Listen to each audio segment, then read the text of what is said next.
Olá pessoal, aqui é o William Jacob e estamos aqui para estudar mais uma vez as obras de Leon Denis. No livro O Porquê da Vida, dando sequência nele, já nos encaminhando para o encerramento do mesmo. Hoje nós iniciaremos o capítulo 7, capítulo intitulado O Objetivo Supremo. E eu vinha falando tanto do capítulo 6, que é um capítulo belíssimo, e de fato é.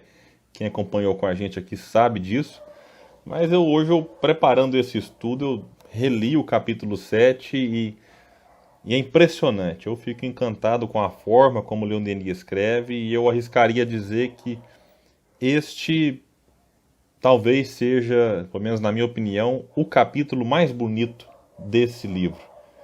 E talvez arriscaria dizer, aí é uma opinião bem mais ampla, talvez um dos capítulos mais bonitos. Eu estou falando em termos daquilo que esse capítulo nos provoca, porque ele vai trazer mais bonito, talvez, de todas as obras de Denis. Mas aqui eu precisaria reler de novo toda a obra dele para emitir opinião. Eu costumo até brincar que o melhor livro de Leon Denis, o que eu mais gosto, é o último que eu leio. E talvez, em relação aos capítulos, tenha uma certa semelhança. Sempre o último capítulo parece ser o mais bonito. Mas esse ele realmente é diferente. Vocês vão acompanhar. Provavelmente nós gastaremos 2 ou 3 estudos neste capítulo e vocês vão ver que é realmente impactante. Ele vai trazer algumas reflexões bem importantes que nos motiva, que nos mostra qual que é o nosso papel aqui. Vem praticamente reforçar alguns pontos que ele trabalhou em relação ao porquê da vida e vai falar daquilo que a gente é, espírito imortal. Mas aí já é cena para os próximos minutos e estudos também. Vamos lá, vamos começar então. Olha como ele começa dizendo, é por isso que eu falo, esse capítulo ele é demais. Homem, meu irmão, tem fé no teu destino, pois ele é grande. Só isso aqui a gente já podia parar aqui e fazer um congresso, né? E eu acho interessante a maneira como ele se dirige ao leitor. Homem, meu irmão, tem fé no teu destino, pois ele é grande. É como se ele tivesse sentado do nosso lado. Eu estou aqui agora sentado de frente a uma garrafa de café. É como se ele tivesse sentado aqui na minha mesa agora, tomando café comigo. E se dirigisse para mim, e se dirigisse para você que me acompanha aqui agora, e dissesse, tem fé no teu destino, pois ele é grande. E às vezes a gente está tão para baixo, está tão desmotivado, está tão deprimido, está sem entender o sentido da vida, que uma frase pode mudar tudo. E essa é uma dessas frases que a gente lê e fala, puxa, eu tenho um destino, talvez agora a situação está difícil, mas daqui a pouco melhora, daqui a pouco passa. Eu tenho toda uma vida pela frente, e vida que inclui múltiplas existências de uma única vida, em que nascemos e renascemos, sempre vivos. Então isso é importante, já marca aqui qual que vai ser o teor de todo o capítulo. É esse teor mais motivacional, demonstrando para cada um de nós o quanto nós somos importantes para a vida. Diz ele, nasceste com faculdades incultas, aspirações infinitas, e a eternidade te foi dada para desenvolver umas e satisfazer outras. Vamos tentar imaginar essa sequência que ele coloca do desenvolver umas e satisfazer outras. Quando ele fala aqui, ele se refere às duas questões colocadas no começo da frase. Então, desenvolver umas. Desenvolver o quê? Desenvolver aquilo que ele chama de faculdades incultas. De fato, e nós temos a eternidade, ou seja, todo o tempo pela frente, para desenvolver as faculdades incultas. E satisfazer outras. Satisfazer quais? Satisfazer as aspirações. Ou seja, nós queremos algo, nós aspiramos por um crescimento. Nós aspiramos por questões diversas. Na medida em que eu desenvolvo as faculdades, eu satisfaço essas aspirações. Eu queria ser um geógrafo. Então, tudo bem, vamos desenvolver as faculdades, vamos estudar para satisfazer essa aspiração. Quanto tempo nós temos para isso? Todo o tempo do mundo. Todo o tempo do mundo. Ah, mas eu tô perto de desencarnar, tô já, né, mais para lá do que para cá, tô talvez doente, tô velho. Não tem problema, a gente vai desencarnar, jovem, adulto, mais velho, e vai retornar. Então eu costumo até dizer que estar encarnado é ao mesmo tempo cumprir aquilo que a gente, ou cumprir parte, né, do que a gente planejou, e ao mesmo tempo já começar a fazer planos para o futuro, até para outras encarnações, por que não? Eu confesso para vocês que eu já trabalho algumas coisinhas aqui, falo, nossa, na outra encarnação, se eu puder vir com algumas responsabilidades, né, diferentes das que eu vim agora, não que sejam menores, mas diferentes.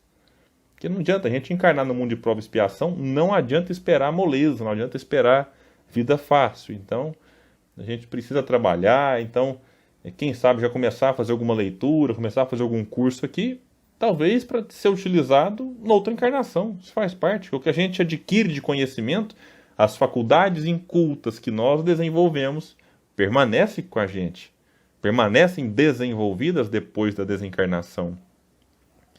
E ele vai dizer mais aqui agora: crescer de vida em vida,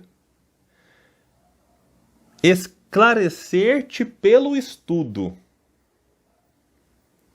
purificar-te pela dor, adquirir uma ciência sempre mais vasta, qualidades sempre mais nobres, eis o que te está reservado. Crescer de vida em vida, ou seja, progresso, estamos aqui para progredir, ninguém veio aqui para passar o tempo.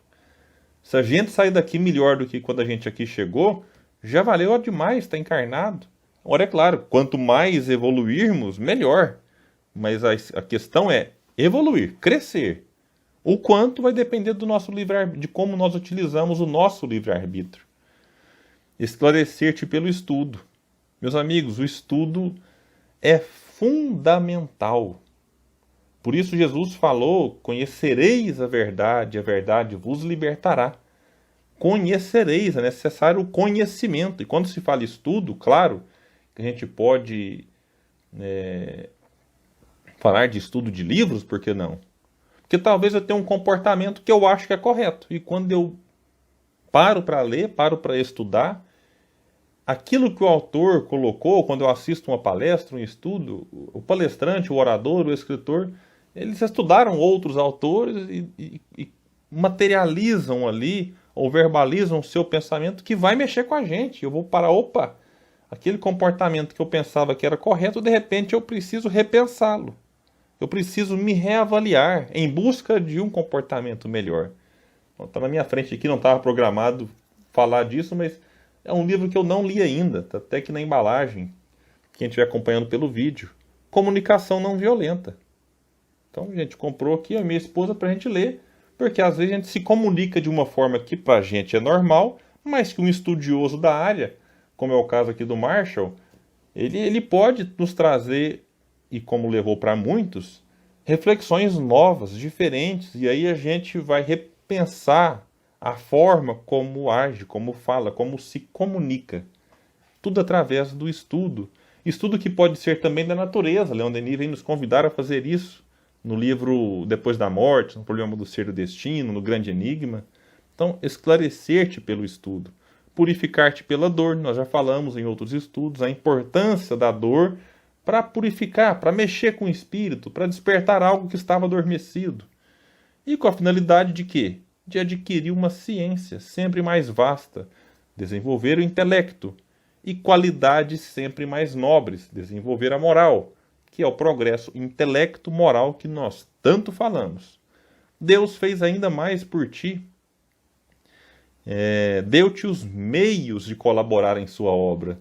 Então a gente está encarnado, nós somos criações, nós somos criados, né, por Deus, somos criaturas do Criador, que é Deus.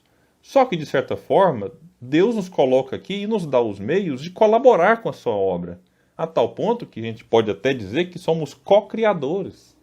Na questão 132 do Livro dos Espíritos, que nós já abordamos em outros estudos, está lá, né, que Deus nos impõe a encarnação para nos chegar à perfeição, para uns expiação, para outros missão.